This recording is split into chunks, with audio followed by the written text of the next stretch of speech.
Salut tout le monde, aujourd'hui nouvel épisode de Stargate Fort Accord. Nous allons traiter les épisodes 7 à 10 de la saison 4. Épisode un peu spécial puisque je vais vous recommander un film pour chaque épisode, si vous en avez aimé l'intrigue. Et on commence tout de suite avec l'épisode Au trouble. Même si la carte est exacte, les coordonnées affichées ici ne correspondent pas au point qui s'affiche.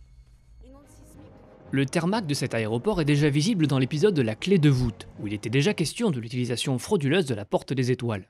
Si ce n'est que cette fois, la porte bêta se trouve au AGC, et qu'il s'agit de la porte originale en Russie. De plus, le décor de la centrale électrique russe a déjà été vu dans l'épisode Les doubles robotiques, et dans l'épisode suivant, Sous la glace, qu'on traitera en fin d'émission. Après de longues recherches, j'ai pu vérifier que ce panneau était correct, si ce n'est le fait que le R est à l'endroit, alors qu'en cyrillique la lettre R est inversée par rapport au nôtre, et que ce serait plutôt un P à la place. Sur ce panneau ici, il n'y a pas spécialement de faute, mais je ne me l'explique pas, il est écrit « garçon marron ». Plus classique ici, on voit très clairement l'ombre de la caméra sur le matériel métallique. Cerise sur le gâteau ici, on peut voir pendant une frame le fond vert utilisé pendant le tournage. A noter que durant cet épisode, Kurt Russell, l'acteur qui jouait O'Neill avec un seul L dans le film original, a visité les studios et rencontré l'équipe de tournage. A noter aussi que c'est le dernier épisode où SG1 utilisera le MP5 qu'il délaissera pour le légendaire P90. Si vous avez aimé l'intrigue de cet épisode, je vous conseille le film Abyss qui possède une intrigue similaire. Il y a aussi le film Sphere qui ressemble un petit peu. Épisode suivant, Primitif. Un épisode que j'aime beaucoup parce qu'il me rappelle un film que j'aime beaucoup aussi, Enemy Mine. Une intrigue similaire à cet épisode où deux aliens doivent apprendre à se faire confiance dans un univers très hostile. D'ailleurs, l'un des épisodes avec l'arc Unas s'appellera Enemy Mine.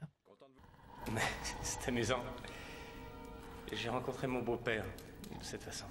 Cette réplique fait référence au film original de Stargate où Jackson donne à Kazouf une barre chocolatée.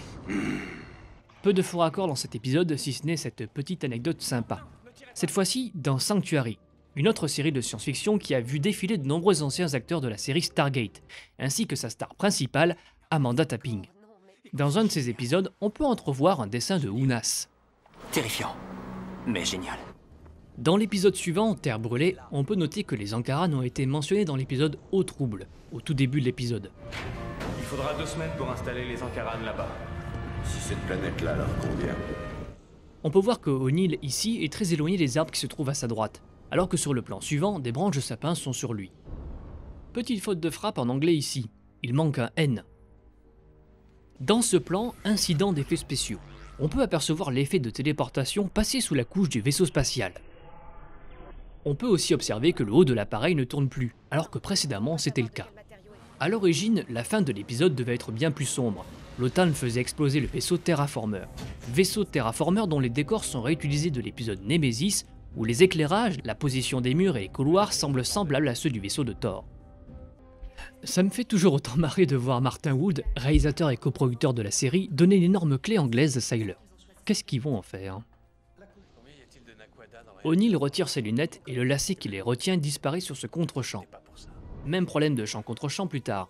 Sur ce plan, on devine que Daniel tient son bob dans les mains. Puis, sur le plan suivant, il apparaît les bras le long du corps.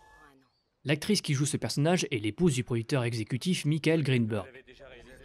Voyant le design des aliens Gadmir, je ne peux vous conseiller que le film La Guerre des Mondes de Steven Spielberg, remake d'un film éponyme des années 50, lui-même tiré d'un livre publié par Herbert George Wells en 1898.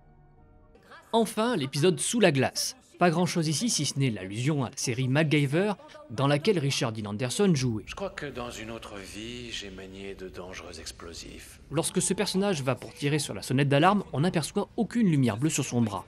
Or, le plan suivant nous montre son bras très bien éclairé. Au ralenti, on voit clairement que O'Neill ne touche pas le garde.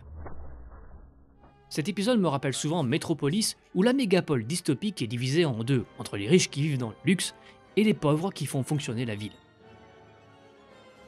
Voilà, je vous dis à bientôt pour un nouvel épisode de Stargate Fort Accord.